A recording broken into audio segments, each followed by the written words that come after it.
ദാസേട്ടൻ പാടിയിട്ട് ഏറ്റവും ഇമ്പ്രസ്ഡ് ആയിട്ട് പാടിയ ആദ്യത്തെ പാട്ട് ഏതാ? എല്ലാ പാട്ടും ഇമ്പ്രസ്ഡാണ്. അതിൽ ആദ്യത്തെയാണ് ഞാൻ ചോദിച്ചത്.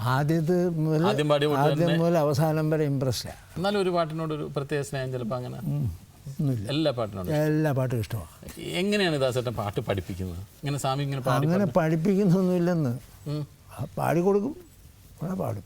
അതെങ്ങനെയാണ്? ഞങ്ങൾക്കൊക്കെ ഭയങ്കര കൊതിയാണ്. അതിപ്പോൾ ഈ സ്റ്റുഡിയോയിൽ നടന്നൊരു സംഭവം ആയതുകൊണ്ട് ഞങ്ങൾ അങ്ങനെ കണ്ടിട്ടില്ല. സ്വാമി ഒരു പാട്ടൊന്ന് പറഞ്ഞു കൊടുത്ത ദാസേട്ടനൊന്ന് ഇപ്പം ചിലപ്പോൾ അങ്ങനെ പാടും. അതെല്ലാം പാടും.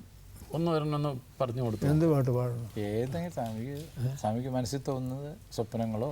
എന്നെ കൊണ്ട് പാടാൻ കഴിയാവുന്ന ഒരു പാട്ട് പറയും. സ്വാമി ഉണ്ടാക്കിയ പാട്ട് ഞാൻ എന്നെ കൊണ്ട് കഴിയുമെന്ന് വെച്ചാൽ അല്ല, അങ്ങനെയല്ലേ. അതായത് സ്വപ്നങ്ങൾ സ്വാമി പറഞ്ഞു തന്നതിൻ്റെ എന്തെങ്കിലും ബാക്കി കിടക്കുന്ന സ്വാമി പറഞ്ഞു തന്നിട്ടല്ലേ എനിക്ക് ബാക്കിയുള്ളൂ. അതെ, ഞാൻ പാടിക്കൊള്ളൂ. അപ്പോൾ പിടിച്ചോളൂ. സ്വപ്നങ്ങൾ, ഇവിടെയാണ് ശ്രദ്ധിക്കേണ്ടത്. സ്വപ്നങ്ങളെ സ്വപ്നങ്ങൾ സ്വപ്നങ്ങളെ നിങ്ങൾ സ്വർഗകുമാരികളല്ലോ. സ്വപ്നങ്ങൾ നിങ്ങൾ സ്വർഗകുമാരികളല്ലോ.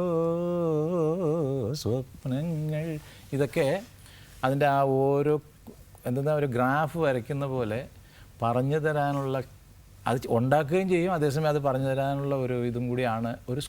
ഒരു യൂണിവേഴ്സിറ്റി ആയിരുന്നു അന്ന് നടന്നിരുന്നത്.